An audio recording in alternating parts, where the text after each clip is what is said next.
Hello, good afternoon. Dr. Chide Ufundu of Snowspirations Global Health Solution Health. Today we're going to talk about prediabetes and diabetes. What's prediabetes? How can we prevent someone from developing full-blown diabetes? We're going to specifically talk about 5 ways you can prevent development of prediabetes to full-blown diabetes. It's important to understand that diabetes is a condition that if we do our best regarding our health, regarding our lifestyle, we can actually prevent developing diabetes, even when we have the family history. Now, it's also important to understand that even when you already have a diagnosis of diabetes and you modify your lifestyle, you can actually also go off some drugs. So there are certain things we can't change in life. Number one, it's our family. Nobody chose their family. You just came into this world and you discovered your surname. You discovered your parents. You discovered your siblings. You didn't choose them. They didn't choose you. In the same vein, when your parents come together to give birth to you, there are things you don't decide. There are things you don't choose. The only time we have opportunity to choose in life is when we want to settle down our relationships, our husbands, our spouses, but we don't choose our family. We don't choose our kids. We don't choose our mom. We don't choose our father. We don't choose our sisters. We don't choose our brothers. We just show up and they are brothers, they are fathers. Now, in the same vein, there are certain good things your father can transfer to you. Your mother can transfer to you. So they can transfer your looks. So you might look like your mother. You might look like your father. You might be tall like your dad. You might be tall like your mother. You might be fair in complexion. You might be dark. You might even have their temperament. You might even have their personality. But also, they can transfer some disease conditions to you. Now, diabetes is a condition we don't want anybody to develop because when you develop diabetes, you are going to have it for the rest of your life, unfortunately.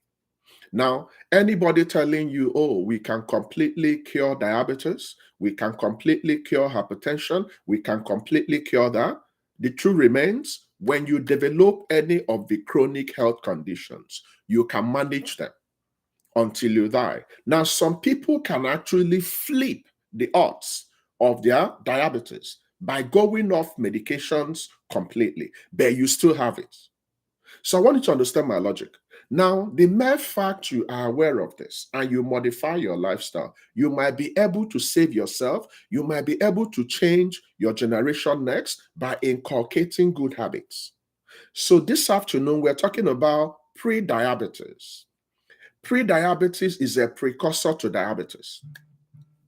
Pre-diabetes means the level of your blood sugar is very high, but it's not too high to be classified as having diabetes. There are 2 types of diabetes, broad spectrum category, type 1 diabetes and type 2 diabetes. Today we're talking about type 2 diabetes. When you have type 1 diabetes, it means when you were born, you are not producing insulin at all.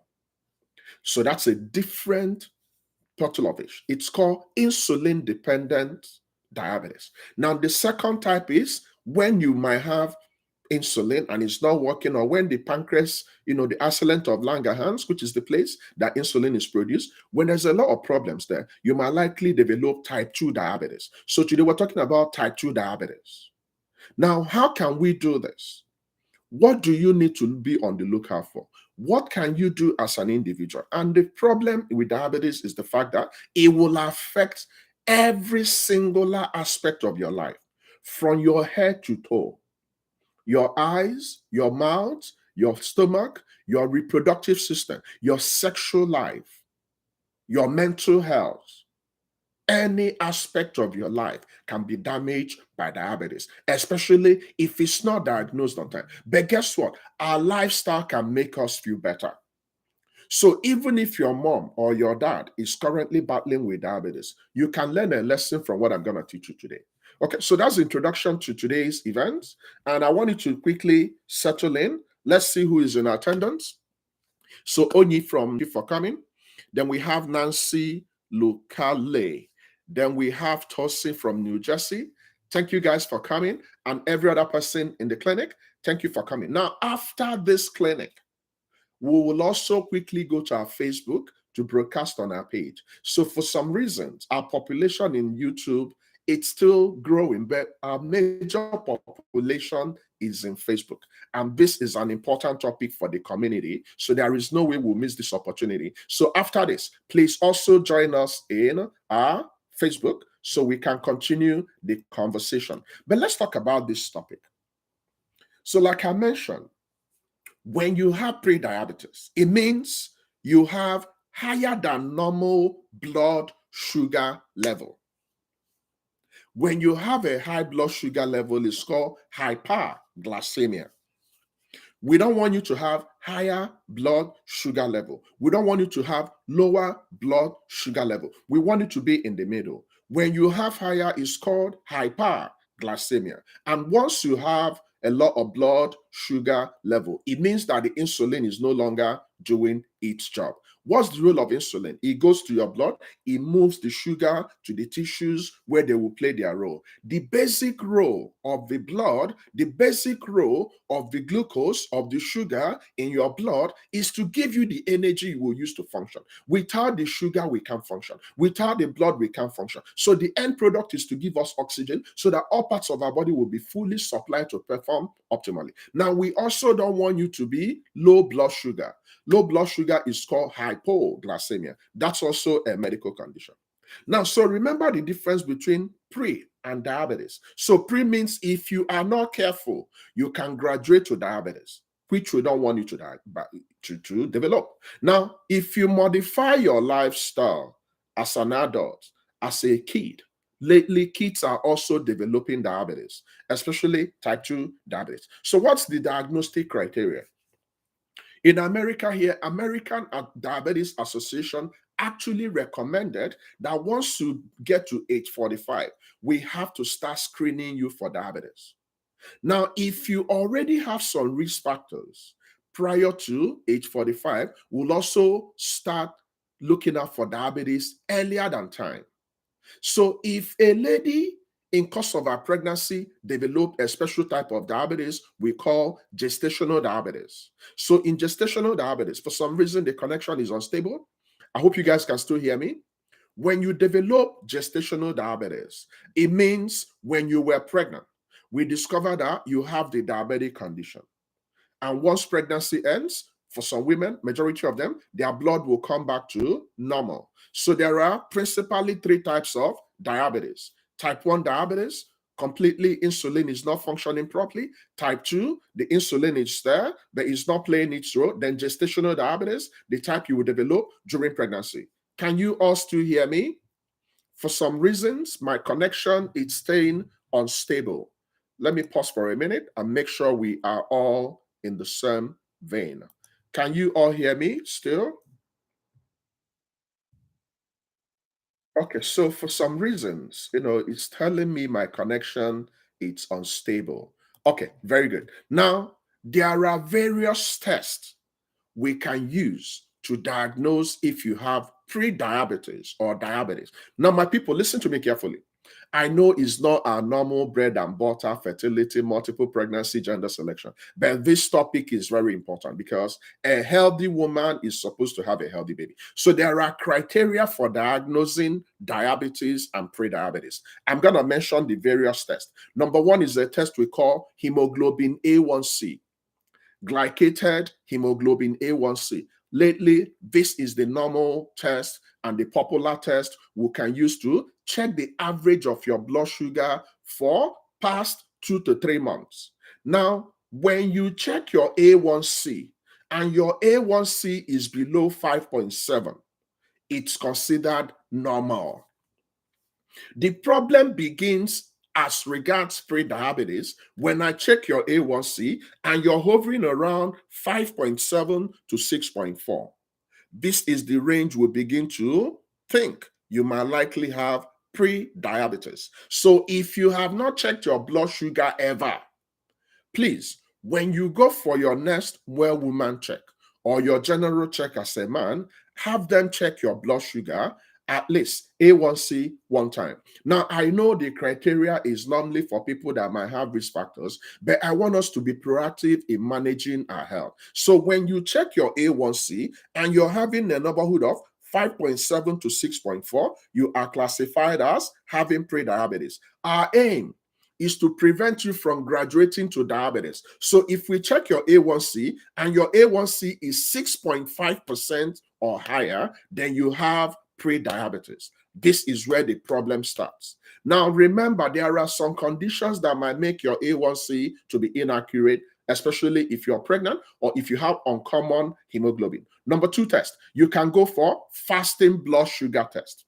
When you go for fasting blood sugar test, it means when you wake up in the morning, you're not going to eat anything, you're not going to drink any water, we draw your blood. So you have fasted for at least 8 hours overnight. We draw your blood, and normally we check the fasting blood sugar in milligram per sugar per DL. So if we check your blood sugar, the normal one is in fasting range. The normal one is 100 milligram per DL. That's less than 100 milligram per DL or less than 5.6 millimole per liter.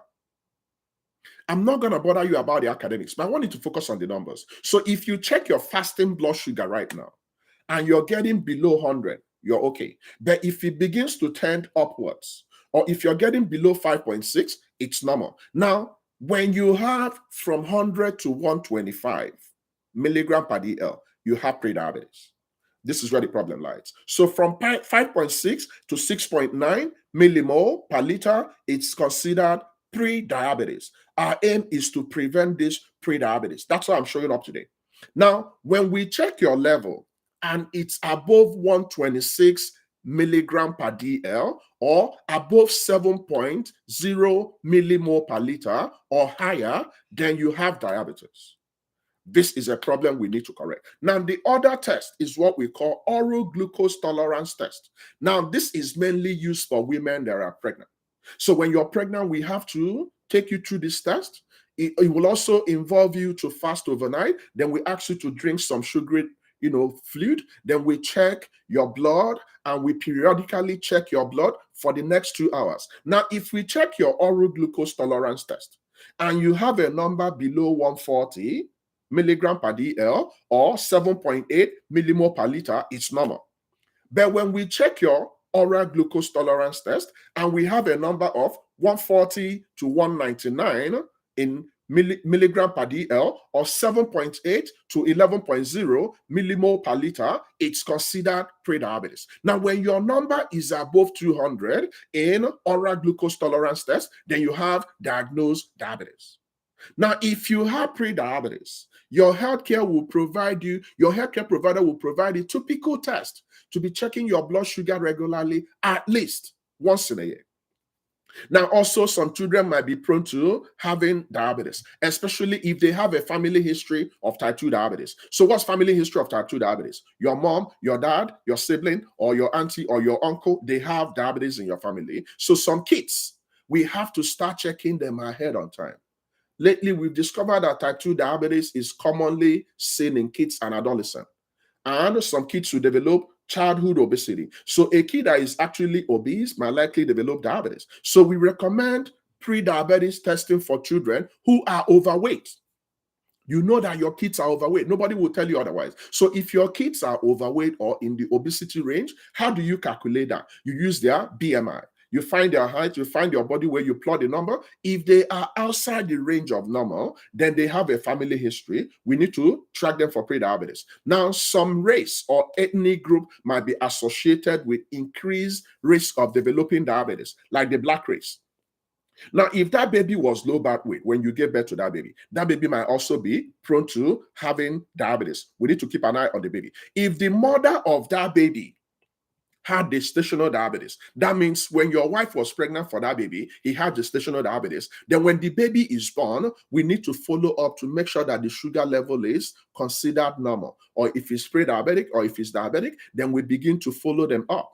It's normally advisable to test a baby that the mother was pre-diabetic annually to rule out type 2 diabetes. Or often, if we begin to notice some changes, some signs of diabetes in the baby, like increase in food quest, you are always hungry, polyphagia, or you are always thirsty, polydipsia, or you're always urinating, polyuria. So if you develop any of this, or increased urination, fatigue, blood vision in a baby, in a kid, we begin to look out for likelihood that this baby might have prediabetes or diabetes. Now, let's come down to the major meat of today.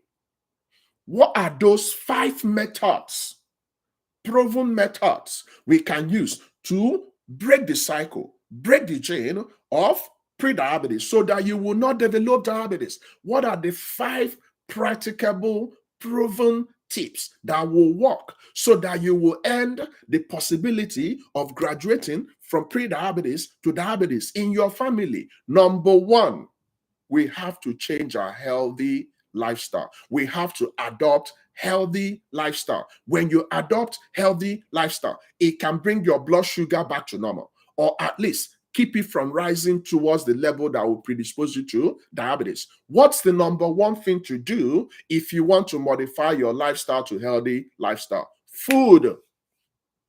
Don't live to eat, eat to live. Eat healthy food. A diet high in fruits, vegetables, nuts, whole grains, olive oil is associated with decreased risk of diabetes. Let me repeat again. Your diet should be high in fruits, vegetables, nuts. When you are taking the right nuts, you are increasing the level of your healthy fats. So fruits, vegetables, nuts, whole grains. So you can get your whole grains from your cereal, from your bread, and all that. When you do this, and your olive oil, when you do this, is associated to lowering your risk of graduating to diabetes. Remember, the aim is to prevent you to graduate from diabetes, from pre-diabetes to diabetes. So choose food low in fat and calorie and high in fiber. Fiber, it's important. You can't avoid fiber when you're eating. Eat a variety of food to help you achieve your goal without compromising your taste. So whenever we tell people to eat healthy, we are not telling you not to eat those things you love eating, those things that are sweet, but we want you to be mindful of your portion. There are principally 5 food classes you can pick food from: your fruits, your vegetable, your water, your protein, your carbs, and your dairy products. So be very meticulous whenever you want to eat. Don't live to eat, eat to live. Now, number 2, guys, we need to be active. You see, when we look around, we see people that want to lose the body weight they've accumulated 20 years overnight. You cannot lose your body weight overnight. It's a step, it's a process. So I want you to start getting active. If you were told that you have pre-diabetes, if you don't want to develop diabetes, you must eat healthy. Then when you're done eating healthy, you must stay active. You can't escape this. Physical activity will help to control your body weight. It will help you to make sure that you don't stay in the range where you use a lot of sugar for energy. So it helps your body to use the insulin effectively. When you stay active, all those sugar in your peripheral blood will be dissipated. It will be sent to the tissues. It will be sent to the muscles, so they will perform their role. But when you wake up in the morning and you stay in one place, guess what? You are accumulating the things that will lead you to adding a lot of body weight. So physical activity is very important. At least 150 minutes of moderate exercise every week. 150 minutes every week.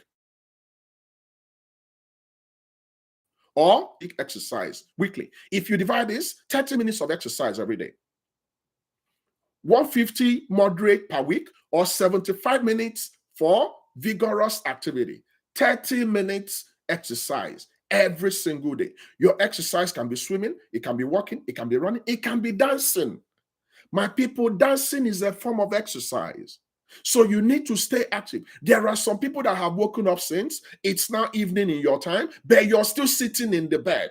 When you're done sitting in the bed, you sit in the couch, you watch TV, you enter elevator, you enter your car, you have not moved your body. You are not helping yourself.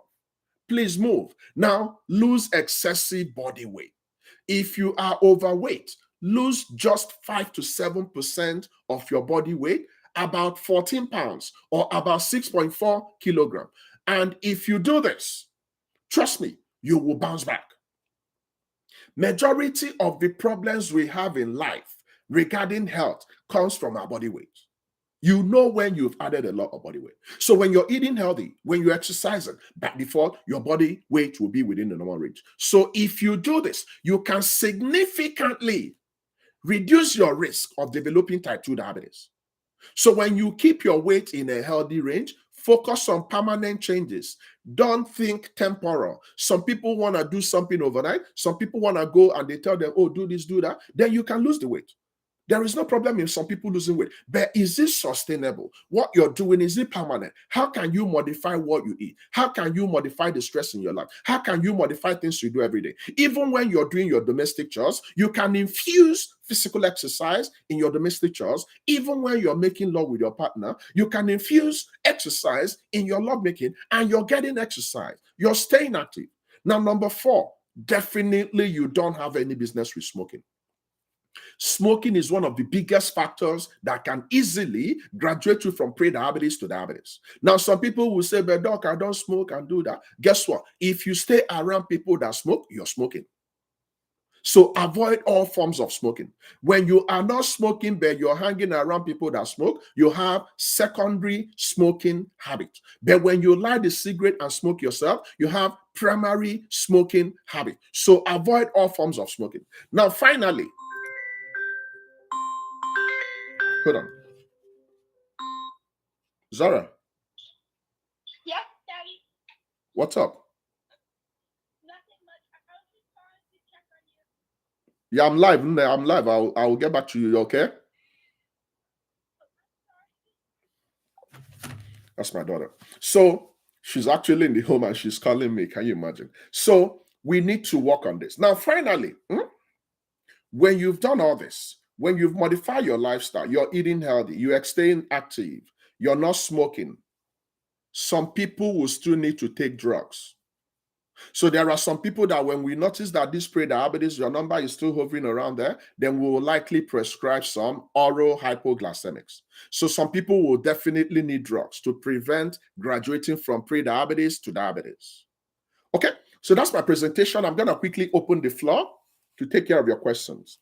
For some reason, my indication is showing me that my network is unstable. But can you guys still hear me?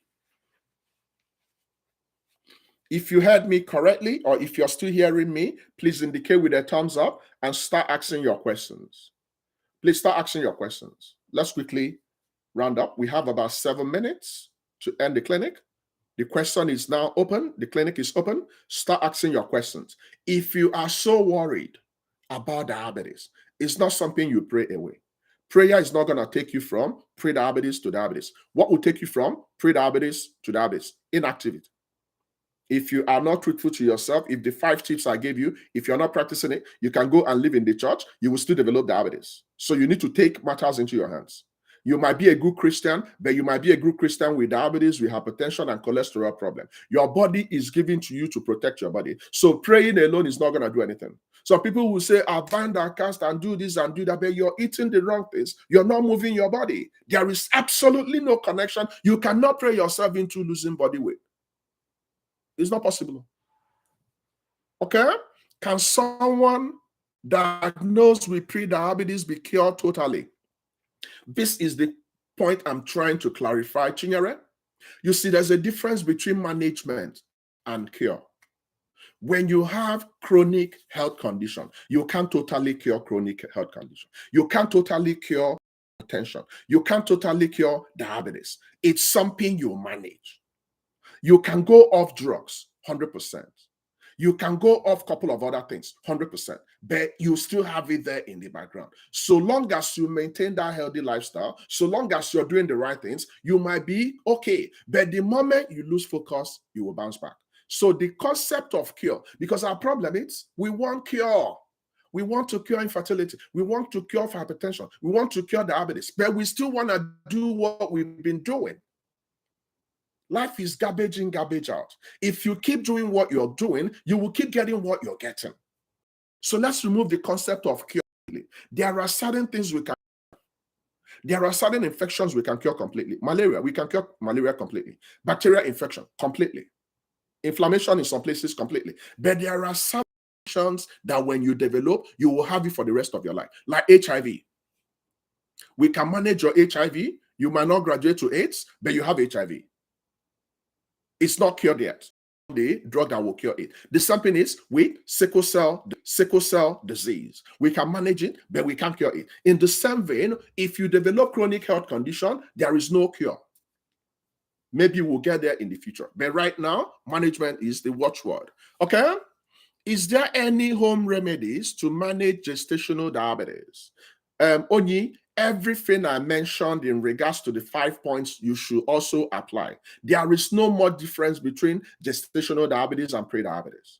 Gestational diabetes actually means, oh, when you're pregnant, you develop this, then shortly after pregnancy, you come back to normal. So what you still need to do, if you happen to find yourself in gestation, you sleep, you go for your ANC. Anytime you have any chronic health condition, the problem is in your hands. Unfortunately, diabetes develop alone. They love bringing hypertension. They love bringing obesity. They love bringing cholesterol problems. These are double impact, triple impact of medical condition that can easily kill you before you blink. So whatever you can apply for pre-diabetes, you also have to apply it for gestational diabetes. Matter of fact, in reality, gestational diabetes and pre-diabetes are actually the same thing. Because in gestational diabetes, you develop the diabetes when you are pregnant. But once you deliver your baby, supposedly you come back to normal. In the same vein, when you have pre-diabetes, you actually have indices of diabetes. And if you're not careful, you can graduate to diabetes. So when you prevent yourself, when you break the chain, when you break the cycle, you would have succeeded. There are some women that won't have any history of diabetes. Then they have gestational diabetes, and they are not careful. After delivery, they develop full-blown diabetes.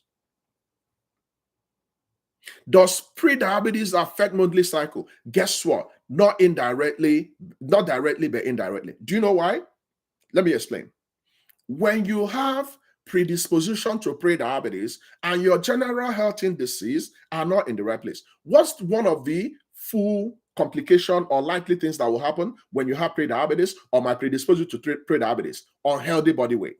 Now, when you have unhealthy body weight, what happens to your BMI? That means your BMI is in overweight range or obesity. What happens when your BMI is high? What happens when you accumulate a lot of body weight? You have a hormone imbalance. What happens when you have a hormone imbalance? You will likely have menstrual cycle disorder. You might likely not be ovulating. So it might not affect your cycle directly, but it can affect the totality of the way your body functions, your metabolism. At the end of the day, predisposing you to hormone imbalance, which will affect your estrogen, which at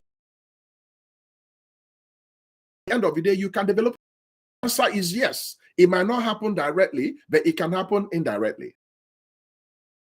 Of those questions, very. Where is Dr. Ndiche? Please, you guys should ask me questions. Challenge me, please. Remember, time I show up, I'm also learning. So please ask your questions. We have just 1 minute to go. COO, where are your questions? We notice that sometimes some questions are not shown for some reasons we don't know. We've noticed this in YouTube, and lately we've been noticing it in Facebook. So if I didn't answer your question, it's not because I didn't want to answer your question. I simply didn't see the questions.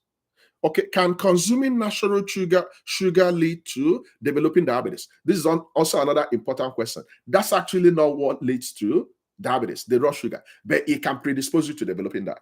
Because I know people will say, oh, don't take this, don't take. You still need all those things. You still need some level of sugar to function, but consuming raw sugar is not a direct cause of diabetes, but it can add to things that will not lead to diabetes. So raw sugar is not equivalent to diabetes. So because everybody say, hey, if you take this, this will happen. That's not how it happens. But it can further lead to things that will eventually get you to diabetes. Okay? Which one is more difficult to manage? Hypoglycemia and hyperglycemia. They are all on the same category. You don't want to have any of them. Matter of fact, some people that have diabetes can have a complication of hypoglycemia. Sometimes you'll be treating your blood sugar and it will crash your blood sugar that you might even have emergency. There are some people that are non-diabetics. And when we are giving them all those drugs and insulin can drastically reduce their blood sugar to the point of leading them into complications. So both of them can be difficult to manage. Okay? All right, guys. Okay. Okay, finally, COO is asking her question. She asked, can a diabetic safely eat sweet tasting fruits? Yes. But there are indices. There are things we look out for. We need to look at the glycemic index. We need to look at the calorie content. We need to look at the fat content. So, like I said, you can still eat every single thing you want to eat, but with moderation. So you can still enjoy some tasty, sweet food, but we need to look at the glycemic index, calorie content, fat content. This is where you now go through a professional who will help you manage. Having diabetes is not a death sentence. You can still eat the things you want to eat, but we eat it with carefulness because the overall aim is to be around. So very important question by COO. Now, the difference between type 1 diabetes and type 2 diabetes. In type 1 diabetes, you are not producing insulin. It's called insulin-dependent diabetes. In type 2 diabetes, it's insulin independent. So type 1, no insulin. You are not producing insulin at all. So you have complete lack of insulin. So you need to run on insulin. In type 2, it's possible the insulin is there, but they have become resistant or they're not producing enough, or a couple of things are happening to their normal role, and the insulin is not moving the sugar back into the tissues. That's the difference. In type 1, no insulin completely. In type 2, insulin is there. So type 1 people must be on insulin, must survive on insulin. That's the difference. Okay. Now, someone is asking specifically about some drugs we actually use in reducing blood sugar. Now, glipizide is a drug we use in managing diabetes, and they all have their complications. I'm not going to bore you into those academics. What I will tell you is this so you won't get confused. Anytime we are prescribing any drugs for you, we're going to tell you about the likely side effect. We're going to tell you about the likely adverse effect. We're going to tell you about the things you need to be on the lookout for, because guess what? When you're taking drugs in your body, they might be doing some good things, but they might also predispose you to adverse effect or side effect. So I'm not going to go into details of this because you're going to get confused. But if your doctor prescribed any drug for you, any oral hypoglycemics, and you begin to notice some signs or symptoms or whatever, then you go back. Some people will have blood vision, fatigue, and all that. And if you are taking other drugs, you can have drug-drug interaction, which can be deadly. So when you are on any of these medications, please don't go taking matters into your hands. No herbs, no antibiotic, no taking any drug that your doctor didn't prescribe, because you can have drug-drug interaction and you can land up giving yourself trouble. Okay, guys, my time is up. Thank you for coming. Surprisingly, the clinic was poorly attended, but it's okay. Now, if today is the first day of attending my clinic, thank you for coming. Before you leave today, please subscribe. Make sure you hit the subscription button. Every Saturdays about this time, you will see me. Every Tuesdays, 6:30 p.m. Eastern Time, US, 11:30 p.m. Nigerian time. You show up, we pick a topic, we keep talking about it until we understand it better. But thank you for coming this afternoon. I appreciate you guys. Now, let's quickly go to our Facebook page. We normally have a bigger community there. So if you didn't have your questions attended to, please give me a few minutes. I will set up in Facebook. I will join you guys shortly. Can we all appreciate each other for making today's clinic perfect? God bless you, and I'll see you in Facebook. Bye-bye for now.